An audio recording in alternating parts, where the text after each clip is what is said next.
أنا العبد الذي كسب الذنوب وصدته الأماني أن يتوب.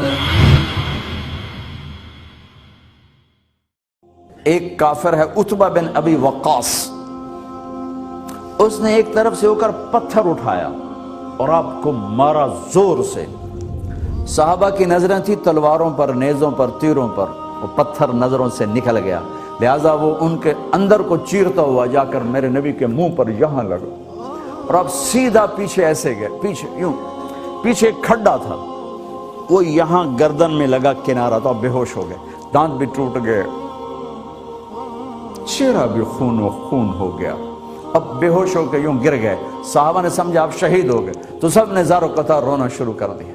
تھوڑی دیر کے بعد آپ کو ہوش آیا تو صحابہ نے عرض کی یا رسول اللہ اب تو ان کے لیے بد دعا فرما دیں، وہ نبیوں میں رحمت لقب پانے والا، مرادیں غریبوں کی برلانے والا، غریبوں کا والی، یتیموں کا مولا. تو اب تو حق تھا کہ آپ بد دعا کرتے. یہ سامنے امت نہیں ہے، قاتل کھڑے ہیں کافر. آپ نے ہاتھ اٹھائے، صحابہ سمجھے کہ ہوں انہاں دے بیڑے بڑھ گئے. اللہم اغفر لقومی فإنہم لا یعلمون، اللہ میری قوم کو معاف کر، انہیں میرا پتہ کوئی نہیں ہے. دیکھو میرے بھائیو، جس نے کافروں کے ساتھ یہ ہمدردی کے قتل کرنے والوں کے لیے دعا مانگی ہے، تو مسلمان ہو کر ایک دوسرے کو سلام کرنا چھوڑ چکے، ایک دوسرے کے پیچھے نمازیں پڑھنا چھوڑ چکے، ایک دوسرے پر کفر کے فتوے لگا کے بیٹھے ہوئے. مجھے بتاؤ تم میرے نبی کے ساتھ کیا کر رہے؟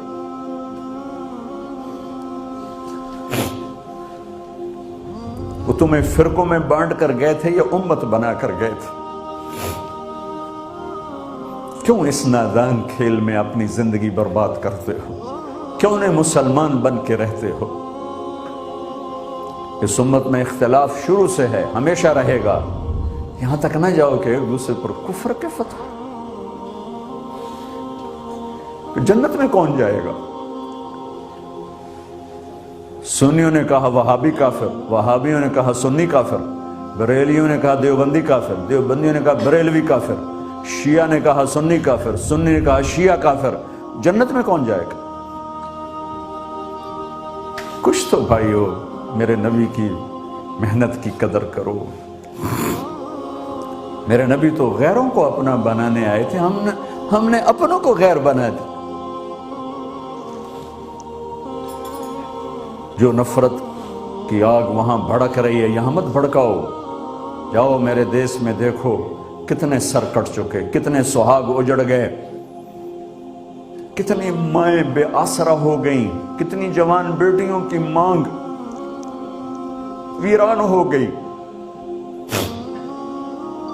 کیا اسی کا نام اسلام ہے؟ اسی کا نام عشق رسول ہے؟ اسی کو دین کہتے ہیں. ایک دوسرے کی مسجدوں میں نہیں جاتے ہو، ایک دوسرے کے پیچھے نمازیں نہیں پڑھتے ہو، جنت کے ٹھیکیدار بن گئے ہو.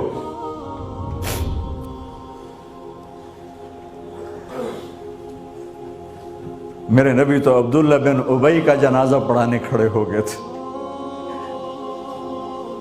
جس کا کفر ابو جہل سے بھی بڑا ہے. ابو جہل اوپر کی دوزخ میں ہے، عبداللہ بن ابی سب سے نیچے کی دوزخ میں ہے. ان کے بیٹے آئے، یا رسول اللہ میرا باپ مر گیا ہے، اپنا کرتا دے دیں گے میں اس کو کفن دے دوں. ہم نے کہا لے لو. کرتا اتار کے دے دیا. اب کہتے بدبخت منافق دفع ہو جا.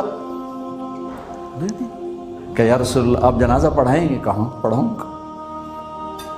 باقی منافقوں کا تو کسی کو پتہ نہیں تھا سوائے اللہ کے نبی کے، لیکن عبداللہ بن ابی کا منافق ہونا تو سب کو معلوم تھا. آپ جنازے کے لیے عمر سامنے آ گئے، یا رسول اللہ یہ کون ہے؟ کہ مجھے پتہ ہے کون ہے. تو آپ اس کا جنازہ کیوں پڑھا رہے؟ کہ شاید اللہ معاف کر. کہ عمر پیچھے ہٹ جا، مجھے پتہ ہے یہ کو، میرے اللہ نے کہا ہے تو ان کے لیے دعا کر یا نہ کر، میں معاف نہیں کروں گا، میں کرتا ہوں شاید اللہ معاف کر دے۔ پھر فرمایا کہ میرے اللہ نے کہا اگر تو 70 دفعہ بھی ان کے لیے دعا کر تو میں معاف نہیں کروں گا۔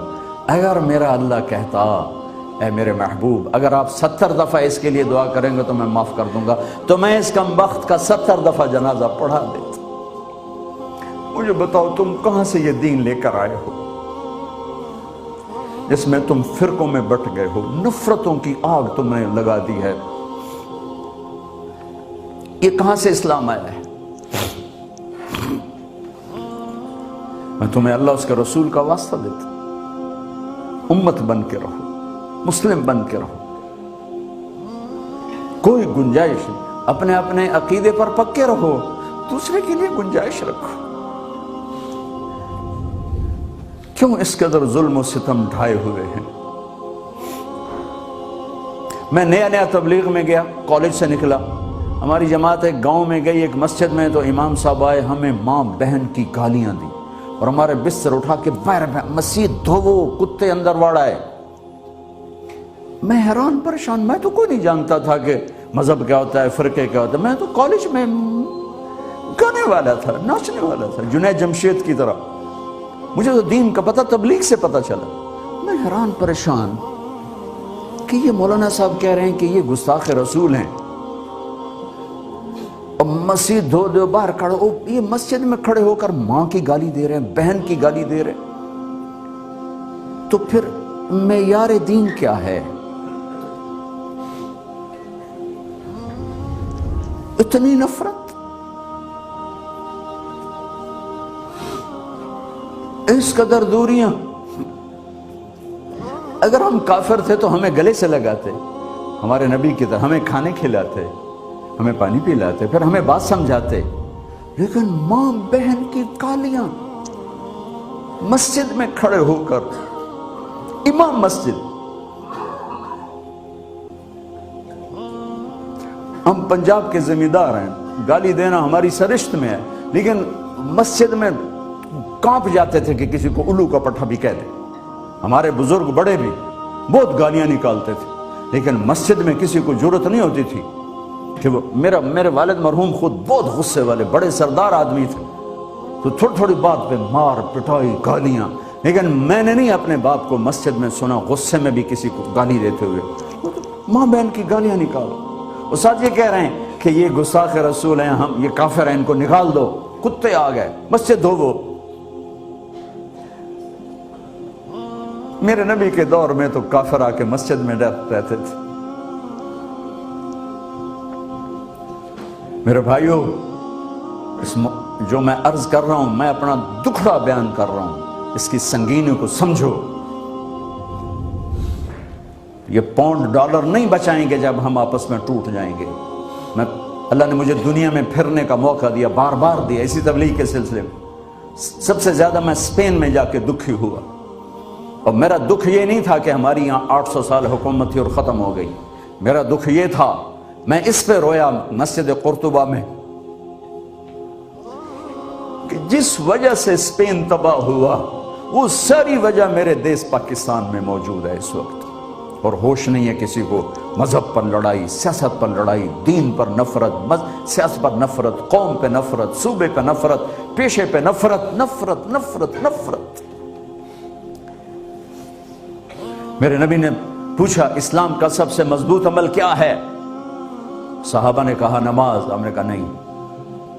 صحابہ نے کہا جہاد، آپ نے کہا نہیں۔ صحابہ نے کہا روزہ، آپ نے کہا نہیں۔ صحابہ نے کہا حج، آپ نے کہا نہیں۔ کہ یا رسول اللہ پھر آپ بتائیں؟ فرمایا دین کا سب سے مضبوط عمل محبت ہے، محبت ہے، محبت ہے۔